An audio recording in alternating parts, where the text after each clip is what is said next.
اب وہ گھر میں مصیبت بن گیا یار ماں باپ کے لیے. اب مسلم فیملی گورا ہوتا تو کہتا چلو جو فیل کرو, ہیومن رائٹس, تم بلی ہو تو تم بلی ہو. اب وہ باپ پریشان, اس کو مار بھی نہیں سکتے وہاں پہ نا, بچے کو مارو گے کیس ہوگا. بچے نے کہا میں بلی ہوں, تو باپ نے کیا کیا, اس نے کہا ٹھیک ہے بیٹا آپ بلی ہو, تو کھانے پہ نہیں بٹھایا اس کو, بولا بلیوں والی خوراک ملے گی وہاں جا کے بیٹھ جاؤ, بلی والی خوراک. وہ بچہ کہہ رہے وہاں کے میں بریانی کھاؤں گا, کہہ رہے وہاں جا کے بیٹھ, تجھے وہ جو بلیوں کی جو نا ڈبے میں آتی وہ دے دی اس کو, وہ اس کو واش روم آنا ہوا, کہہ رہے بلی کی جگہ پہ جا کے بیٹھ کر تجھے ریسٹ روم میں جانے کی اجازت. تو اللہ کا شکر ہے 2 دن میں انسان کا بچہ بن گیا, 2 دن میں انسان کا بچہ بن گیا. لیکن گورے کا بچہ ہوتا تو شاید بلی ہی رہتا, اور اب تک سچی مچی میں بلی بن چکا ہوتا وہ, کیونکہ جب بار بار ایک چیز سوچو گے تو دم بھی نکل آئے گی پھر. تو پھر میں نے جنہوں نے مجھے یہ واقعہ سنایا, میں نے کہا یہ تو ایک لطیفہ ہوا تھا ہمارے حضرت کے ساتھ. ہمارے حضرت فرماتے تھے ایک صاحب کو یہ وہم ہو گیا کہ میں بندر ہوں, نہیں میں گدھا ہوں, یا پتہ نہیں گھوڑا ہوں, کچھ اس طرح کا وہم ہو گیا. وہ واقعی ایسا خطرناک, یہ نفسیاتی بیماری ہے, ایسا وہم ہوا ہے کہ وہ ہر ایک کے پاس جا رہا ہے, یار میں گدھا تو نہیں ہوں, میں گدھا تو نہیں ہوں. حضرت فرماتے میرے بڑے بھائی کے پاس آیا, کہنے لگا میں گدھا تو نہیں ہوں. انہوں نے کہا پیچھے ہاتھ لگا کے دیکھ لیا اگر دم ہے یا نہیں ہے, بس. کہنا اس کے بعد اللہ کا شکر ہے کبھی بھی نہیں آئے. تو کیا ہے کہ ایک فضول چیز سن کے اس کے عادی ہو گئے. اب یہ لڑکا لڑکے سے بدفعلی اتنا غلیظ پلید گندا عمل ہے. ہمارے ہاں کوئی یہ کام میں پکڑا جائے ساری زندگی لوگ اس کو تانے دیتے ہیں, ابے تو وہی ہے نا. اور ان لوگوں نے اتنا سوسائٹی میں رواج ہو گیا کہ اس پہ ڈسکشن ہو رہی ہے, باتیں ہو رہی ہیں, تو کھلے عام بتا رہے ہیں بھائی میں تو گئے ہوں. یعنی اس کا مطلب یہ ہوا کہ اپنے آپ کو وہ والی گالی دے رہے ہو آپ جو ہم ممبر پہ دے بھی نہیں سکتے کسی کو. بتا رہے ہیں ہم تو یہی ایسا ہی ہو گیا. ایک آدمی کیا بولے یار میں چور ہوں, اس پہ فخر کر رہا ہے. تو اتنا گندا, ابے تو یہ ہے صحیح ہے نا, اور کہہ رہے میں یہ ہوں. تو عجیب گند. میں نے ایک جگہ دیکھی, کہیں یورپ کے کسی ملک میں جانا ہوا, ہم گزر رہے تھے رات کے وقت, تو ایک جگہ ہمیں نظر آئی, بڑی بڑی عمر کے آدمی, داڑھی چھوٹی چھوٹی داڑیاں بھی ان کی, کلین شیف بھی نہیں, ایک کے کان میں بالی دوسرے کے بالی نہیں. ہم نے کہا بھائی یہ کیا منظر ہے. انہوں نے کہا یہ جو بالی والا ہے یہ اس کی وائف ہے آدمی کی, پورا ان کا وسیم بھائی, اور یہ اس کا شوہر ہے. میں نے کہا داڑھی نکلی ہوئی ہے اس کے, شیو پوری اتنی بڑی بڑی یار. کہہ رہے ہیں بس یہ ہے ان کی, اب ان کی پھر وہ گورے تو ایسے ایکچولی ان کی وش جو ان کی وش ہو بھائی ایکچولی جو. ابے کیا کر رہے ہو یار تم, اتنی گھن آ رہی تھی یار ان کو دیکھ کے, تمہیں شرم نہیں آتی یار. تو یہ ہے یوز ٹو, سمجھ رہے ہو, 4 دن تک گوبر کھاؤ نا, پہلے دن تو الٹی آئے گی, اس کے بعد آدمی کہے گا کھانے کی چیز تو گوبر ہی ہوتی ہے. پتہ نہیں کیوں بریانی کھا رہے ہوتے ہیں لوگ بیٹھ کے.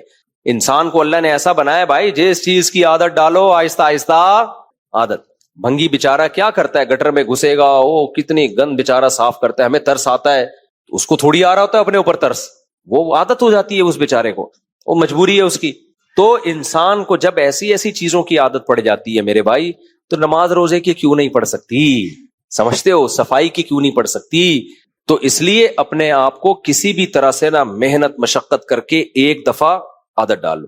علامہ ابن سیرین رحمہ اللہ تعالیٰ بہت بڑے بزرگ گزرے ہیں, وہ کہتے ہیں میں نے 20 سال تہجد پڑھی ہے اپنے نفس پہ جبر کر کے, دل نہیں لگتا تھا تہجد میں, نہ اخلاص پیدا ہوتا تھا, بس کسی طرح مصیبت میں ڈال کے نا 20 سال میں نے تہجد پڑھی.